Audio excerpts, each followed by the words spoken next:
श्री गणेशाय नमः। श्री सीतारामाभ्यां नमः। श्री हनुमते नमः। श्री उमापते नमः। श्री गुरुवे नमः। सब संतन की जय जय। जय जय सीताराम। राधे श्याम।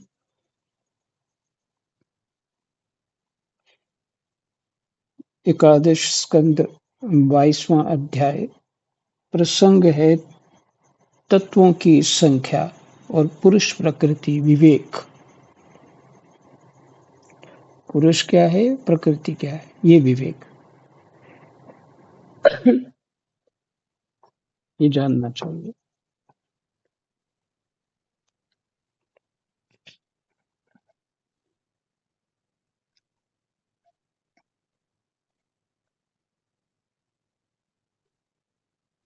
भगवान श्री कृष्ण जी उद्धव जी से कहते हैं, प्रभु, हम्म, कृष्णाय वासुदेवाय हरये परमात्मने प्रणतः क्लेशनाशाय गोविंदाय नमो नमः।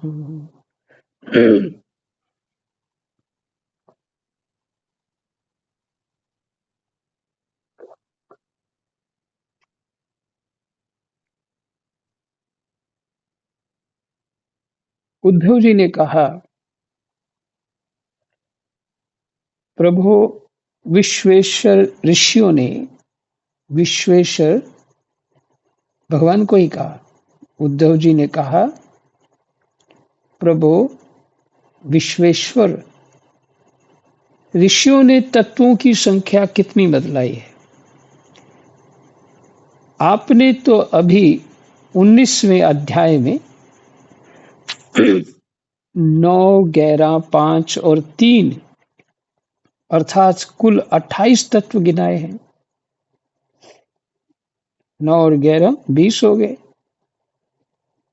5 और 3 28 हो गए।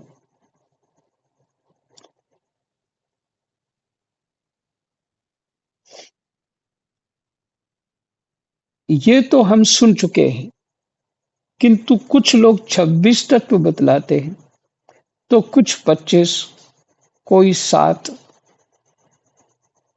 9 अथवा 6 स्वीकार करते हैं, कोई 4 बतलाते हैं, तो कोई 11 बतलाते हैं।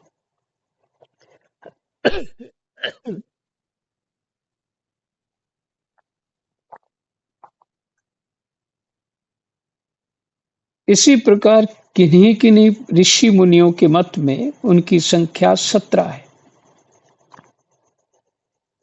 कोई 16 और कोई 13 बतलाते हैं। सनातन श्री कृष्ण ऋषि मुनि इतनी भिन्न संख्याएं किस अभिप्राय से बतलाते हैं? आप कृपा करके हमें बतलाइए। अगर शिष्य लोग ठीक से इस बात को समझ नहीं पाएंगे, तो आपस में शिष्य लोग झगड़ा ही करेंगे, इस संप्रदाय वाले उस संप्रदाय से। क्योंकि हर संप्रदाय में तत्व संख्या अपने ढंग से बदलाई जाती है, उसके कारण भी होते हैं। भगवान श्री कृष्ण ने कहा, उद्धव जी, वेदज्ञ, राम राम, वेदज्ञ ब्राह्मण इस विषय में जो कुछ कहते हैं वह सभी ठीक है, क्योंकि सभी तत्व सब में अंतर्भूत हैं।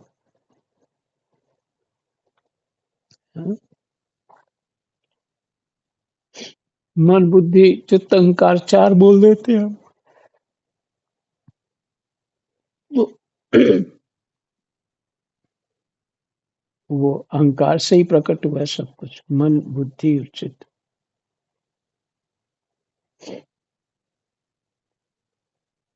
तो अगर कोई 2 ही मान ले तो 2 घट गए, 28 के 26 हो गए।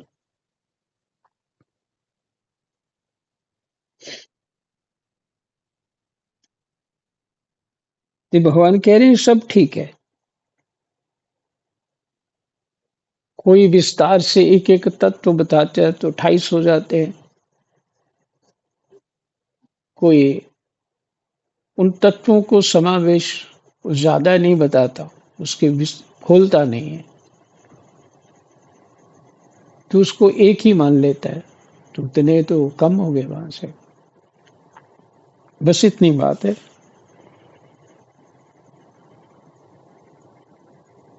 मेरी माया को स्वीकार करके क्या कहना असंभव है। कहते हैं मेरी माया को जब स्वीकार करो तो कुछ भी कह सकते हैं। जैसा तुम कहते हो, ये जो एक वाक्य है, ये बहुत मार्मिक है। मेरी माया को स्वीकार करके क्या कहना असंभव है, सब कुछ कह सकते हैं। जैसा तुम कहते हो वह ठीक नहीं है, जो मैं कहता हूं वही यथार्थ है। इस प्रकार जगत के कारण के संबंध में विवाद इसलिए होता है कि मेरी शक्तियां सत्व रज आदि गुणों और उनकी प्रवृत्तियों का रहस्य लोग समझ नहीं पाते। इसलिए वे अपनी अपनी मनोवृत्ति पर ही आग्रह कर बैठते हैं।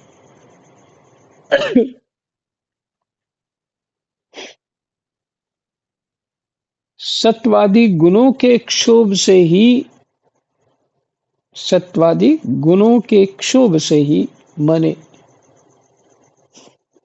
सत्वरजतम, इनके गुणों के क्षोभ से ही ये विविध कल्पना रूप प्रपंच जो वस्तु नहीं केवल नाम है, उठ खड़ा हुआ है।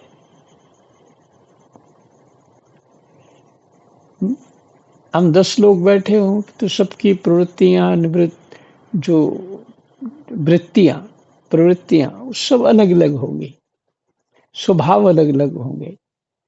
तो कितने सारे वो अलग अलग तरह के विचार एक ही चीज के कहने में अलग अलग विचार हो जाएंगे। ये गुणों ने, ये सत्व रजतम जो गुण है, उन्होंने ही हमारी बुद्धि पे प्रभाव डाला है। क्योंकि ये गुण माया शक्ति है, ये बुद्धि पे ही प्रभाव डालती है और बुद्धि स्वयं माया है।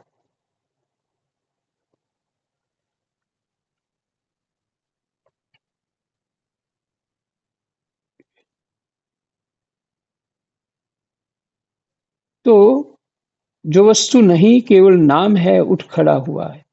यही वाद विवाद करने वालों के विवाद का विषय है। गुणों के क्षोभ से ही विविध कल्पनारूप प्रपंच जो वस्तु नहीं केवल नाम है, उठ खड़ा हुआ है। यही वाद विवाद करने वालों के विवाद का विषय है। जब इंद्रियां अपने वश में हो जाती हैं तथा चित्त शांत हो जाता है, तब ये प्रपंच भी निवृत्त हो जाता है।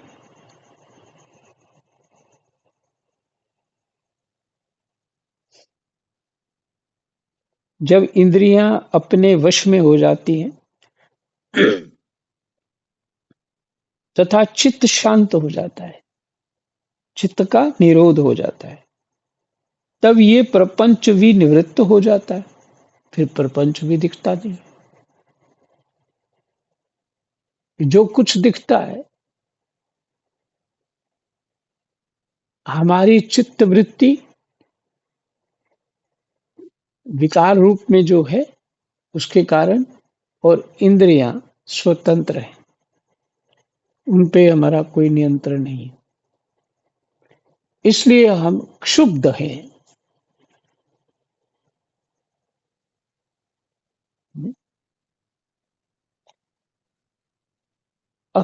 अक्षुब्ध होकर के अशांत रहेंगे। किम कर्तव्य विमूढ़, जैसे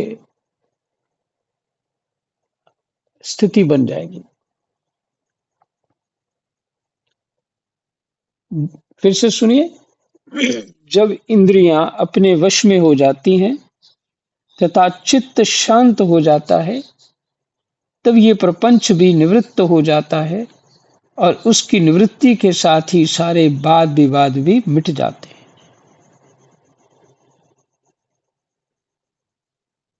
झगड़े सभी खत्म हो जाते हैं और तीनों प्रकार के झगड़े जो है वो खत्म हो जाते हैं। दैहिक, दैविक, भौतिक तापा सभी प्रकार समाधान हो जाता है। कुछ बात समझ आ जाती। पुरुष शिरोमणि एक उद्धव जी को कह रहे हैं भगवान। पुरुष शिरोमणि तत्वों का एक दूसरे में अनुप्रवेश है। इसलिए वक्ता तत्वों की जितनी संख्या बतलाना चाहता है उसके अनुसार कारण को कार्य में अथवा कार्य को कारण में मिलाकर अपनी इच्छित संख्या सिद्ध कर लेता है। वो ही एक दूसरे में समावेश हो जाते हैं। तत्वों की संख्या कम हो जाती है।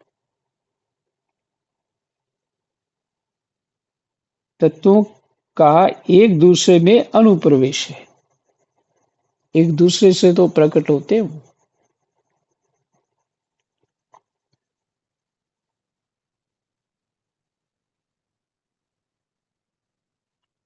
देखिए, आकाश आदि बोल दिया तो आकाश के बाद वायु, अग्नि, जल, पृथ्वी, ये पांच हो गए। कुल मिला के पांच हो गए।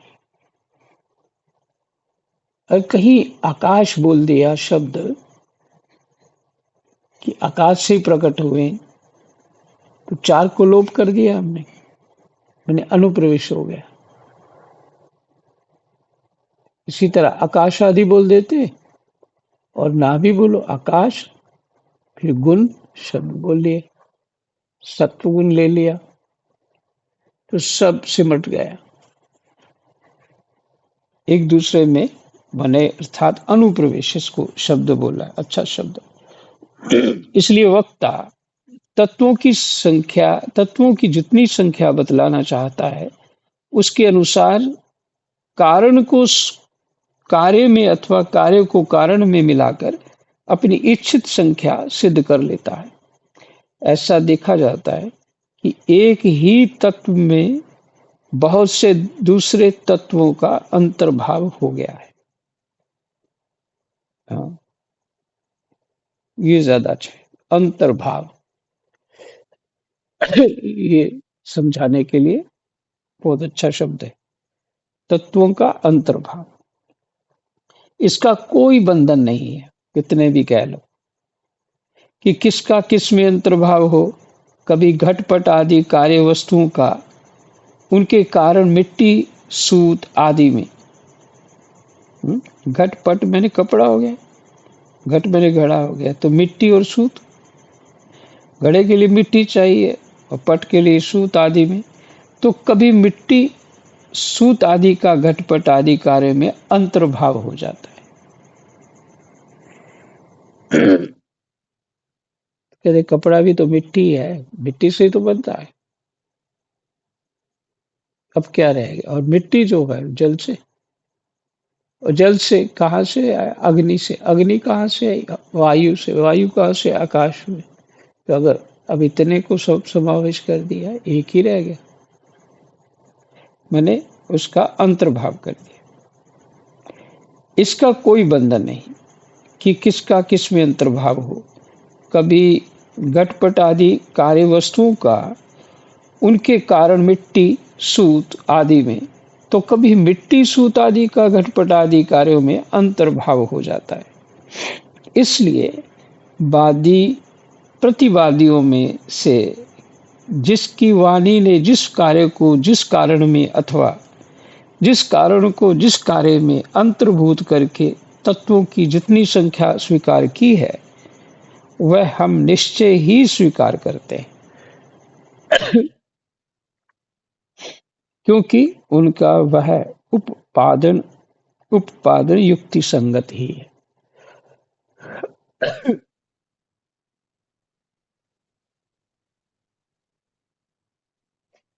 ये जो तत्वों की संख्या जो पूरा समझना चाहते हैं तत्वों को, उनके लिए तो उत्तम प्रश्न है। भगवान जी ने उत्तर दिया।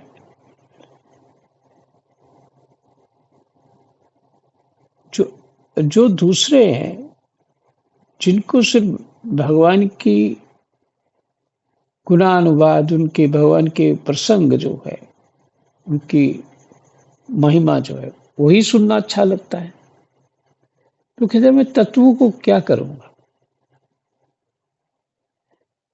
मैं तो भगवान जी में मन लगाऊंगा। है?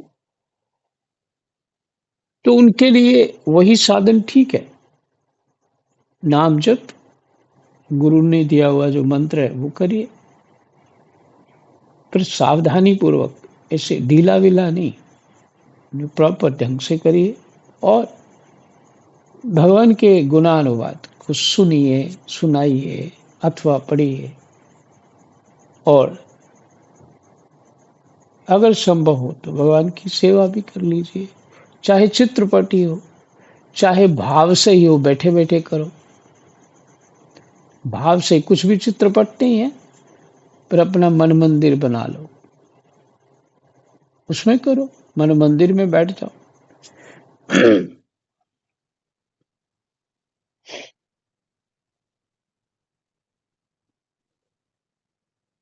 जब बुद्धि इंद्रियों और चित्त वृत्ति को शांत कर लेती है, माने वृत्तियां शांत हो जाती हैं, इंद्रियां संयम में आ जाती हैं, तब जो है ज्ञान प्रकट होने लगता है, चित्त शांत होने लगता है।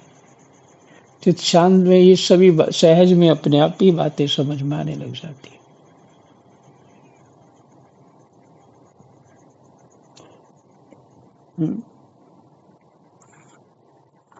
आगे उद्धव जी, जिन लोगों ने 26 संख्या स्वीकार की है, वे ऐसा कहते हैं कि जीव अनादि काल से अविद्या से ग्रस्त हो रहा है।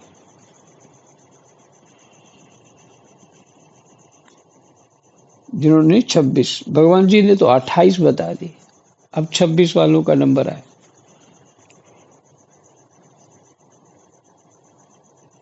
वो कहते हैं जीव अनादि काल से अविद्या से ग्रस्त हो रहा है, वह स्वयं अपने आप को नहीं जान सकता, उसे आत्मज्ञान कराने के लिए किसी अन्य सर्वज्ञ की आवश्यकता है,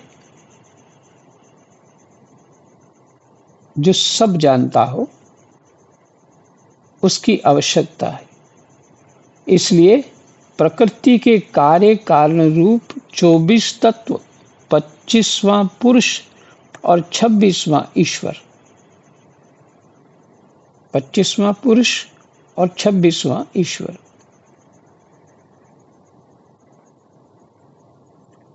इस प्रकार कुल 26 तत्व स्वीकार करने चाहिए।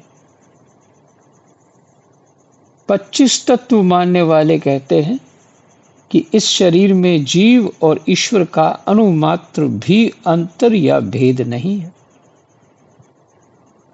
यह स्पष्ट हो गया, पुरुष क्या है, जीव,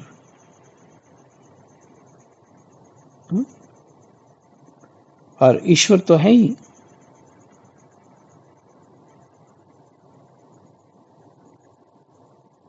तो जो ये मानेंगे ईश्वर और आत्मा माने जीव एक ही है, दो नहीं है, तो उनके लिए तत्व एक और घट गया, 25 हो गए। तो 25 तत्व मानने वाले कहते हैं कि इस शरीर में जीव और ईश्वर का अनुमात्र भी अंतर या भेद नहीं है, इसलिए उनमें भेद की कल्पना व्यर्थ है। रही ज्ञान की बात, सो तो सात्विक सत्वाद सत्वात्मिका प्रकृति का गुण है। सत्वात्मिका प्रकृति का गुण है, माने सात्विक जो बुद्धि हो जाती है उसका गुण है ज्ञान। तीनों गुणों की साम्य अवस्था ही प्रकृति है। इसलिए सत्व रजादि गुण आत्मा के नहीं है, प्रकृति के ही हैं। हाँ, ये बात तो जानना चाहिए जो ये अभी जो बोल रहा। गुण जो है वो प्रकृति के हैं, आत्मा के नहीं है। कौन से? सत्व रजादि गुण। और उन गुणों के कारण सत्व गुण वाला सत्कार्य करेगा, ज्ञान होगा, तो प्रकृति का गुण है, ये आत्मा का गुण नहीं है।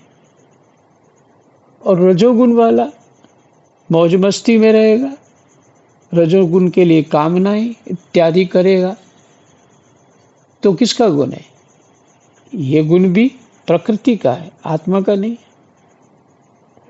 इसी तरह तामसिक गुण दोष से भरे रहता है, दोष से भरा रहता है, आलसी है, चिड़चिड़ा है और बहुत शरीर ही सब कुछ है और आराम चाहिए,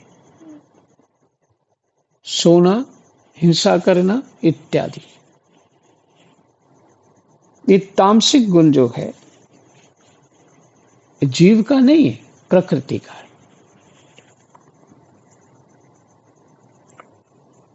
तो इस दृष्टि से कौन अच्छा है, कौन बुरा है?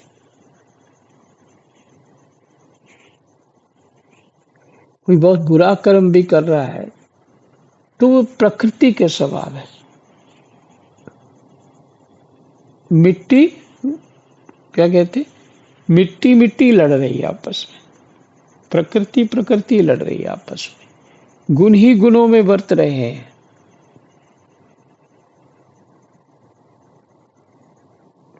बस ये गुण ही गुणों में बरत रहे हैं। और ये हमारी जो बुद्धि है, वहां जब अज्ञान पहुंचा है, बुद्धि में ज्ञान नहीं हुआ, अज्ञान है, तो बस फिर गुण दोष को स्वीकार करके, क्योंकि इसलिए स्वीकार होता है कि मैं शरीर हूं, बुद्धि ये मानती है कि मैं शरीर हूं, मैं आत्मा नहीं हूं। किसमें होता है? अज्ञान में। तो फिर गुणों में बरतते हैं, एक दूसरे पे आरोप करते हैं या सद्भाव करते हैं, कुछ भी करते हैं, ये प्रकृति है। किसी के लिए प्राण भी दे देते हो तो ये प्रकृति है। आत्मा से इसका कोई संबंध नहीं, इन व्यवहार का। इस प्रपंच को समझ करके जो स्वप्नवत है, साधक अपना चित्त शांत कर लेता और परमात्मा में रम जाता है। उसके सामने कुछ भी होता रहे, सब ठीक है, क्योंकि प्रकृति ही जो है वो बदलने वाली है, जड़ है। गुणों के कारण एक दूसरे पे हम सब आरोप करते हैं, ये अच्छा नहीं होता, वो अच्छा नहीं होता, सारा दिन यही गीत गाते एक दूसरे से बात करते हुए। और फिर ये अच्छा है, ये बुरा है इत्यादि। ये गुण दोष प्रकृति के हैं, उस जीव के नहीं है, उस आत्मा के नहीं। इसलिए भगवान जी को कोई फर्क नहीं पड़ता, तुम अच्छे हो बुरे हो, वो तो सबका है। जो उनको उनकी तरफ भाव बना लेता है, उनकी तरफ देखता है, उनसे कुछ चाहता है, भगवान उसको देते हैं। क्योंकि गुण दोष क्यों देखे भगवान? उनको पता ही है गुण दोष का अर्थ कोई नहीं है। ये प्रकृति के गुण है, वो जड़ प्रकृति के गुण है। इसलिए संत लोग जब समझ जाते हैं, बात को गहराई से अनुभूत कर लेते हैं, तभी कहते हैं सिया राम मैं सब जग जानी, करो प्रणाम जोरी जुग पानी। अब उनको गुण दोष नहीं दिख रहे, आत्म तत्व ही जगत स्वरूप दिख रहा है, गुण दोष नहीं दिख रहे।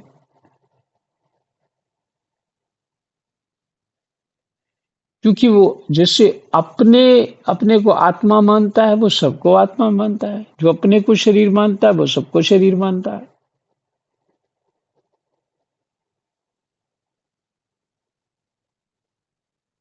इसलिए भगवान जी ने पीछे कहा था, गुण दोष देखना ही दोष है।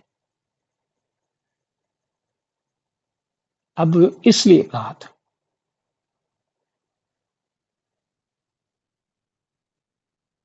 और जो अभी नीचे अपनी साधनाएं छोटे स्तर की है, निम्न स्तर की है, उनके लिए तो गुण दोष पकड़ना पड़ेगा कि मेरे अवगुण है वो दूर करने हैं, मुझे गुण बढ़ाने हैं।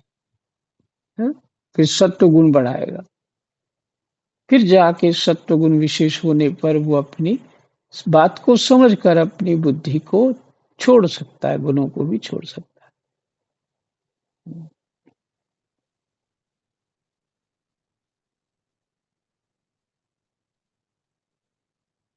तो भगवान जी के लिए हम अच्छे हों या बुरे हों, कोई अर्थ नहीं है।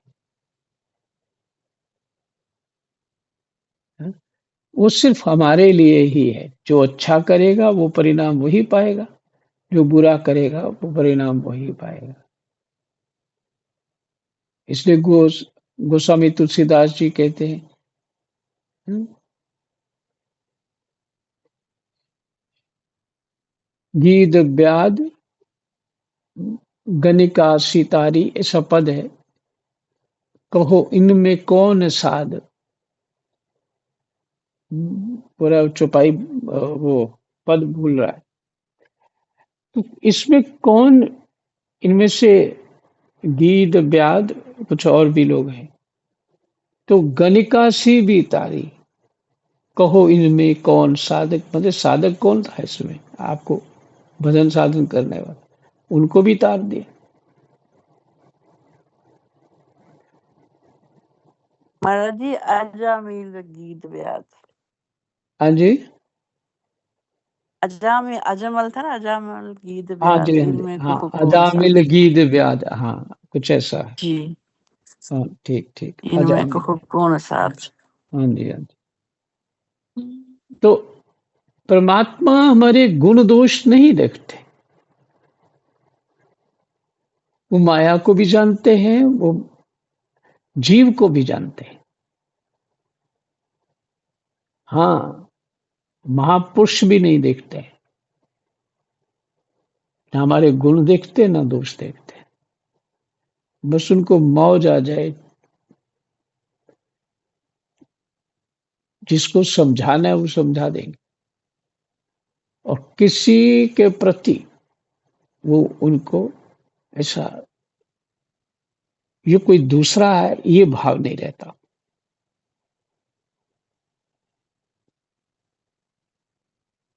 सबके प्रति उनको अपनत्व होता है, क्योंकि जीवात्मा तो एक ही है ना।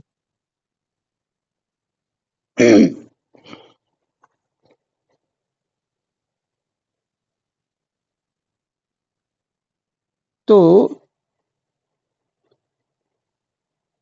रही ज्ञान की बात, सो तो सत्वात्मिका प्रकृति का गुण है। तीनों गुणों की साम्यावस्था ही प्रकृति है। इसलिए सत्व रज आदि गुण आत्मा के नहीं प्रकृति के हैं।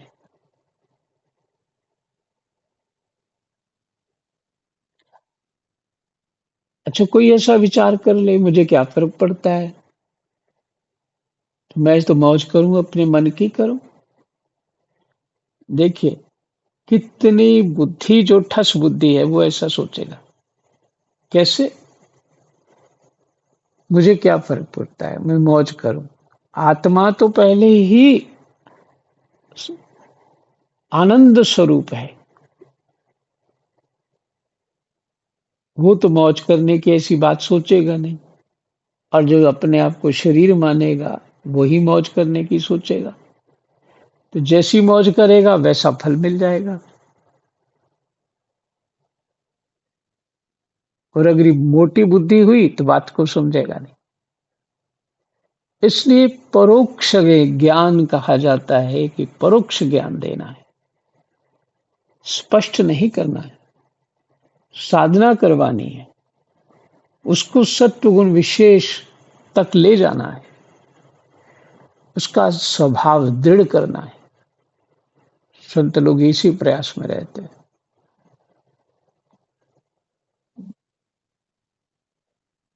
क्या है, कुछ रहे होते हैं और करवा कुछ और रहे होते हैं। तो जीव को पता लगता है कि हाँ, मेरी जो धीरे धीरे जब उसकी जो ही संयम हो जाता है और वृत्ति का निरोध हो जाने लग जाता है, चित्त वृत्तियां भटकती रहती हैं, निरोध होने, शांत होने लगता है, तो बात समझ में आने लगती है। तो उसको स्वयं पता लगता है ये जो मैं संसार में मौज कर रहा था ना, ये वही दुख है, ये मौज ही दुख है, मैं सुख मान रहा था।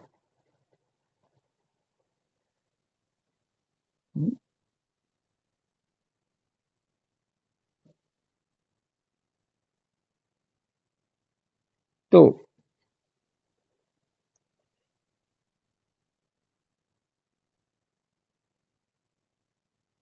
कहते हैं इन्हीं के द्वारा जगत की स्थिति, उत्पत्ति और प्रलय हुआ करते हैं। प्रकृति के ही गुण हैं, इन्हीं के द्वारा जगत की स्थिति, पालन होता है, उत्पत्ति होती है और प्रलय होता है।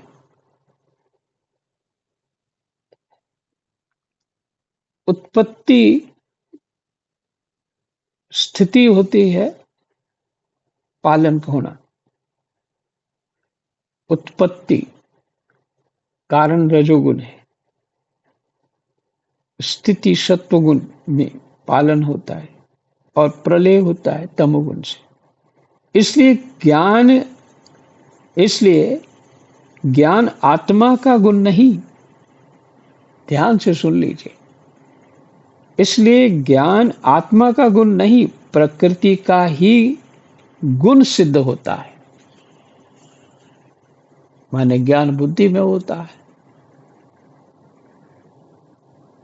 तो बुद्धि क्या है? प्रकृति है, माया है।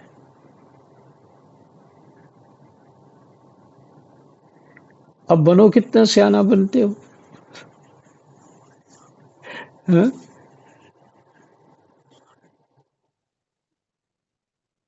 चाहे कितना भी सियाने बन जाओ, वो उस माया में, माया रूप बुद्धि से जकड़े हुए। बुद्धि तो है तुम्हारे पास, और क्या करने के लिए?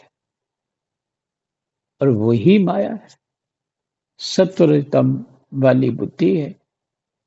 कभी सत्व गुण में आती है तो कुछ और गुणगान होने लग जाता है, रजोगुण में आती है कुछ और होता है, तमोगुण में आती है कुछ और होता है।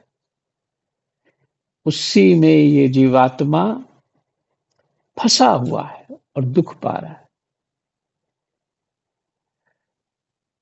इसलिए चित्त निरोध, ज्ञान से बुद्धि अपना मूल खो देती है, माने बुद्धि ही विश्राम हो जाती है। ज्ञान से बुद्धि ही समझ आ जाती है, बुद्धि विश्राम हो जाती है। अब उसको जो गुणों से परे का ज्ञान जो है, जो आत्म स्वरूप है, वो समझना है। जब वहां उस स्पेस में जाएगा तो उसको समझ आ जाएगा वो बात। कोई ज्ञान से पाते हैं इसे, कोई भक्ति से पा लेते हैं।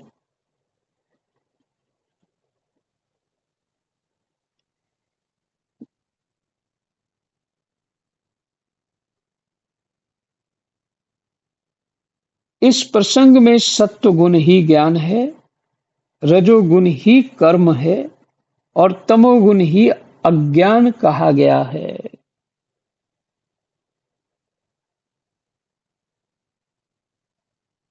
और गुणों में क्षोभ उत्पन्न करने वाला ईश्वर ही काल है।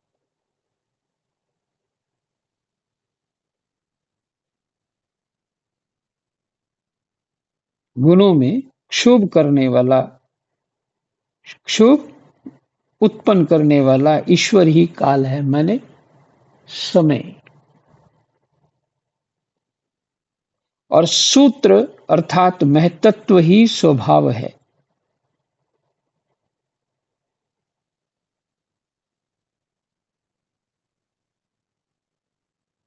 सूत्र शब्द आएगा बीच में, समझाने के लिए सूत्र आएगा तो वहां समझ नहीं आएगा, तो यहां से सूत्र, सूत्र क्या है? अर्थात महतत्व ही स्वभाव है।